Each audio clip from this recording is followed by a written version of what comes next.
Bonsoir à tous. Aujourd'hui, nous allons parler de la vente d'un bien en copropriété. Je vais aborder les éléments à regarder en tant qu'acquéreur et en tant que vendeur. Donc, en tant qu'acquéreur, il va falloir demander des pièces indispensables que l'on doit vous transmettre avant la signature du compromis de vente.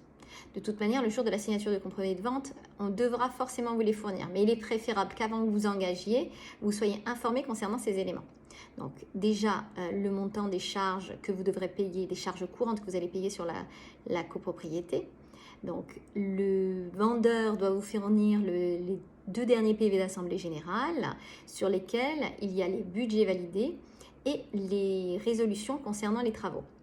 Donc le budget, donc vous allez voir le budget global. Alors ça ne va peut-être pas vous parler et vous n'avez peut-être pas envie de calculer vos appels de fonds à la main. Donc vous allez lui demander ces derniers appels de fonds. Sur ces derniers appels de fonds, il y aura les appels de fonds sur le budget courant. Donc ça, c'est ce que vous allez payer par trimestre sur l'année en cours. Donc en règle générale, d'une année sur l'autre, le budget général ne change pas trop. Pourquoi? Donc parce que c'est l'entretien de la résidence. Ça ne comporte pas les travaux, les gros travaux, l'appel de fonds travaux qui sont sur des budgets différents. Donc, d'où l'intérêt d'avoir le PV d'Assemblée Générale. Donc, sur le PV d'Assemblée Générale, vous allez avoir les résolutions concernant les travaux, les montants qui ont été validés et la façon dont ils vont être appelés. Parce qu'il faut savoir quelque chose, il y a un principe qui dit que si les travaux ont commencé à être appelés, c'est à la charge du vendeur. Si les travaux n'ont pas encore été appelés le jour de la signature de l'acte authentique, c'est à la charge de l'acquéreur. Donc, sauf bien sûr convention contraire, parce que dans les compromis de vente, justement, on doit indiquer ce genre de choses. Donc, il faut bien que vous mettiez d'accord avec le vendeur pour savoir à quoi s'en tenir. Si les frais sont à votre charge ou si les frais sont à la sienne. Donc ça, il faut bien que vous modélisiez avant et que vous le fassiez inscrire le jour du compromis de vente, ou même avant, parce que le notaire ou l'agent immobilier va préparer le compromis de vente avant le jour de la signature, et il faut bien que vous le stipuliez.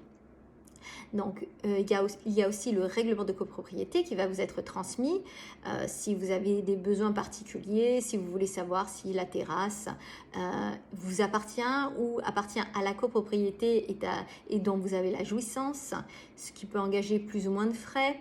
C'est-à-dire que si c'est votre propriété, c'est vous qui allez l'entretenir. Si c'est à la charge de la copropriété, si c'est une jouissance privative, l'entretien est à la charge de l'ensemble du bâtiment.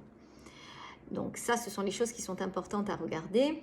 Vous allez voir aussi le montant des impayés sur la copropriété. Vous allez voir si c'est une copropriété qui est bien gérée ou facilement gérée, si les copropriétaires payent facilement ou s'il y a un montant de dette qui est très important, ce qui peut-être peut engager des conséquences sur l'avenir de la copropriété. Bon, après, il faut voir dans sa globalité, il faut bien discuter avec l'agent immobilier, avec le propriétaire et avec l'environnement, parce qu'un état des dettes n'est peut-être pas toujours représentatif de la réalité. Surtout si les appels de fonds viennent d'être lancés, qu'il y a des travaux importants qui viennent d'être mis en place. Donc voilà, il faut prendre la situation dans sa globalité. Mais ce sont des pièces que l'on doit vous fournir. Donc, s'il y a un fonds de travaux, si c'est vous s'il est acquis au lot, c'est-à-dire est-ce que c'est vous qui allez le récupérer ou il va être remboursé au vendeur. Donc ça, il faut le prendre en considération aussi, il faut le regarder. Donc, concernant le vendeur. Alors, le vendeur, qu'est-ce qui se passe pour lui? Alors, pour la signature du compromis de vente, déjà, le notaire ou l'agent immobilier va s'adresser au syndic de copropriété et va lui demander ce qu'on appelle un prêt état daté. Ce prêt état daté est facturé de manière générale et il est à la charge du propriétaire vendeur. Il n'est pas à la charge de la copropriété, il est à la charge du propriétaire vendeur. Donc, dans cet état daté, il y a un questionnaire à remplir sur la copropriété pour avoir tous les éléments de l'état de la copropriété au jour de la signature du compromis de vente. C'est-à-dire l'état des dettes, l'état des entretiens. Voilà, il faut qu'on ait une image de la copropriété à l'instant T.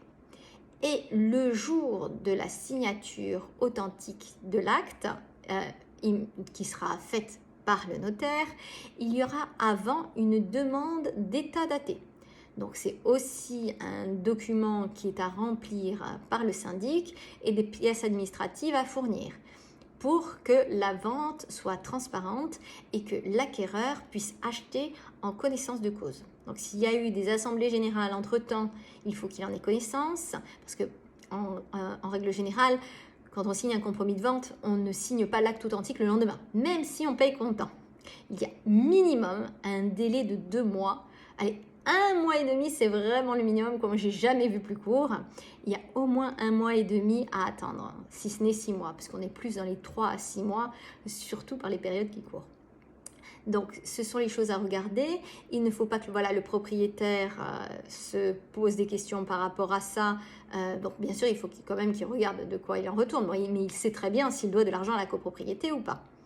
Alors, il faut que le propriétaire sache que le syndic est un créancier privilégié. C'est-à-dire que s'il doit 15 000 € à la copropriété, le jour de la vente, le notaire va prendre les 15 000 € sur le prix de vente pour rembourser le syndic.